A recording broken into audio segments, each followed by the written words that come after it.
Sobat NTMC Redaksi, bagaimana kabar Anda hari ini? Kami hadir dengan 5 berita pilihan selama sepekan yang telah diseleksi tim redaksi NTMC bersama saya, Bribtu Rizka. Jelang Idul Adha 1442 Hijriah, penerapan pembatasan kegiatan masyarakat atau PPKM darurat berhasil menurunkan mobilitas masyarakat hingga 40%. Kakor Polri Irjen Pol Istiono menyebutkan sebanyak 1.500 kendaraan diputar balik dalam 2 hari menjelang Idul Adha.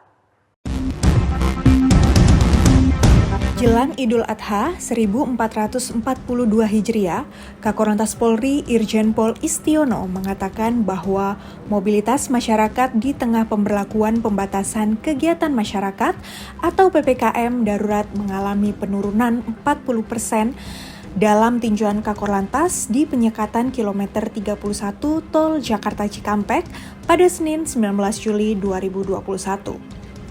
Menurut Irjen Pol Istiono, pelaksanaan penyekatan pada masa PPKM darurat telah melakukan pemeriksaan kendaraan dan memutarbalikan sebanyak 1.500 kendaraan dalam 2 hari terakhir. Untuk mengantisipasi adanya lonjakan mobilitas warga pada saat Idul Adha, Kakor Lantas menjelaskan telah menyiapkan 1.038 titik penyekatan. Titik-titik penyekatan yang semula juga 998 titik di PPKM ini, kemudian di Idul Adha kita tingkatkan lagi menjadi 1.038. Irjen Pol Istiono berharap masyarakat mematuhi peraturan sektor esensial dan non-esensial yang bisa berjalan terkait kebijakan pembatasan ini. Dari Jakarta, Tim Liputan NTMC Channel.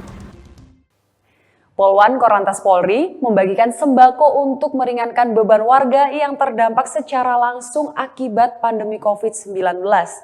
Sejumlah paket sembako diberikan kepada warga yang membutuhkan sebagai wujud kepedulian Polri kepada masyarakat kecil yang terdampak PPKM darurat. Menyusuri gang sempit ini, Polwan Korlantas Polri membagikan sejumlah paket sembako kepada warga yang berprofesi sebagai buruh cuci dan juga pemulung di Pesanggerahan Jakarta Selatan. Sejumlah paket sembako diberikan kepada warga sebagai wujud kepedulian Polri kepada masyarakat kecil yang terdampak saat PPKM darurat. Polwan Korlantas Polri, Ibtu Yeni mengatakan, kegiatan ini dilakukan untuk meringankan beban para warga yang memang sangat membutuhkan, terutama mereka yang berpenghasilan harian dan pas-pasan.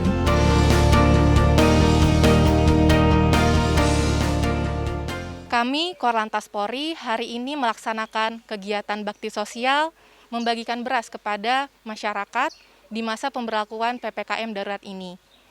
Hari ini bantuan kami sampaikan kepada saudara-saudara kita di wilayah Kelurahan Bintaro. Kami harap bantuan ini dapat meringankan beban saudara-saudara kita. Kami juga menghimbau dan mengajak serta mensosialisasikan kepada masyarakat untuk tetap mematuhi protokol kesehatan di masa pemberlakuan PPKM darurat ini. Panglima TNI dan Kapolri memantau langsung penerapan PPKM darurat dan vaksinasi di Kota Semarang. Selain melakukan pemantauan, rombongan Panglima TNI dan Kapolri juga memberikan bantuan sembako kepada masyarakat yang terdampak pandemi COVID-19. Tiba di Lanumat Ahmad Yani Semarang, rombongan Panglima TNI dan Kapolri langsung menuju Holy Stadium untuk meninjau kegiatan vaksinasi massal. Tidak hanya vaksinasi massal, rombongan Kapolri dan Panglima TNI didampingi Gubernur Jawa Tengah Ganjar Pranowo, Kapolda Jateng Irjen Pol Ahmad Lutfi, dan Wali Kota Semarang Hendra Prihadi juga mengunjungi warga yang menjalani isolasi mandiri dan sejumlah tempat usaha kecil di wilayah Tembalang, Jawa Tengah. Dalam kesempatan ini, rombongan memberikan sejumlah bantuan sembako dari pemerintah kepada warga yang terdampak di masa PPKM darurat. Kapolri mengatakan, perlu peran dan tingkat kepedulian mentaati aturan dari seluruh masyarakat dalam menghadapi COVID-19. Saya mengucapkan banyak-banyak terima kasih kepada pemerintah yang telah memberikan bantuan sosial untuk masyarakat kami yang sedang melaksanakan isoman maupun yang terpapar. Kami akan membantu mendistribusikan keperluan masyarakat, bantuan sosial terhadap masyarakat yang terdampak. Harapan kita semuanya bisa berjalan dengan baik. Sebelumnya, pemerintah daerah diminta mengambil langkah konkret dalam mengatasi penyebaran COVID-19 di daerah. Dari Semarang, Tim Liputan NTMC Channel.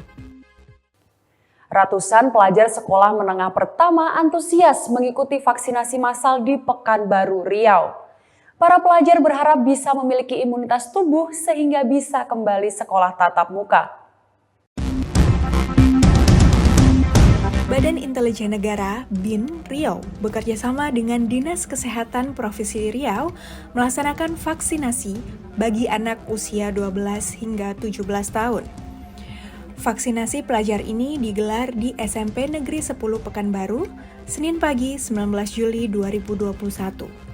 Vaksinasi diikuti ratusan pelajar dan disambut sangat antusias oleh seluruh siswa, guru, dan karyawan sekolah. Dan terlihat tertib mengikuti seluruh prosesnya, mulai dari pendaftaran, screening kesehatan, hingga penyuntikan vaksin. SMP 10 sekitar 207 orang diambil dari SMP terdekat di sini. Sekolah tetap belajar daring dari rumah karena hari ini adalah hari pertama belajar. Tetap daring karena situasi kondisi yang belum memungkinkan untuk bertatap muka. Harapannya kepada siswa yang sudah vaksin itu tetap sehat, dan yang belum vaksin ya mudah-mudahan nanti ada program lagi untuk siswa kami yang belum vaksin. Vaksinasi di sekolah yang digelar BIN bersama Dinas Kesehatan Riau menyiapkan 500 dosis vaksin.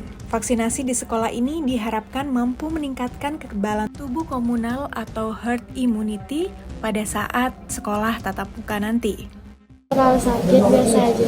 Semoga bisa sekolah tatap muka biar kalau di rumah tuh terlalu jenuh. Vaksinasi massal anak dari umur 12 hingga 17 tahun ini akan digelar berkelanjutan, serta diharapkan mampu menekan laju penularan COVID-19 sehingga tercapai target pemerintah dengan 3 juta vaksin per hari. Dari Riau, Tim Liputan NTMC Channel. Petugas kepolisian bersama TNI dan Satpol PP memberikan sanksi tindak pidana ringan kepada 2 tempat usaha non-esensial di wilayah Kecamatan Banjaran, Kabupaten Bandung, Jawa Barat. Tempat usaha tersebut melanggar aturan jam operasional pada penerapan PPKM darurat.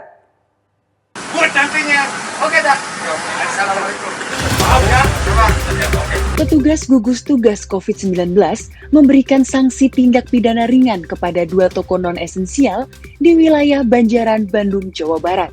Kedua toko tersebut kedapatan tidak mematuhi aturan PPKM darurat karena beroperasi pada batas waktu yang ditetapkan pemerintah. Karena kedapatan masih membuka tempat usaha mereka pada batas waktu yang sudah ditetapkan pemerintah selama penerapan PPKM darurat Jawa Bali berlangsung. Selain itu, petugas juga menegur pemilik usaha karena tidak menyediakan alat ukur suhu tubuh dan juga tempat cuci tangan sesuai standar protokol kesehatan yang harus diikuti para pemilik usaha pada masa pandemi COVID-19. Kapolsek Banjaran, Kompol Catur Hari Santoso, pihaknya melakukan patroli untuk menekan mobilitas kegiatan masyarakat pada masa PPKM darurat berlangsung. Kami tadi menemukan ada beberapa hal yang memang sudah kita ingatkan, namun dalam prosesnya masih ditemukan adanya masyarakat atau pengusaha yang memang bandel. Diharapkan seluruh lapisan masyarakat bisa mengikuti peraturan pemerintah dengan mengurangi mobilitas selama PPKM darurat berlangsung agar penyebaran virus COVID-19 di Indonesia dapat menurun. Dari Bandung, Jawa Barat, Tim Liputan NTMC Channel. Baik, berita tadi sekaligus menutup perjumpaan kita kali ini. Selalu simak informasi aktual dan informatif dari redaksi NTMC Channel Korlantas Polri yang kami himpun untuk Anda. Saya Bribtu Rizka pamit undur diri. Stop pelanggaran, stop kecelakaan, keselamatan untuk kemanusiaan menuju Indonesia tertib dan salam presisi.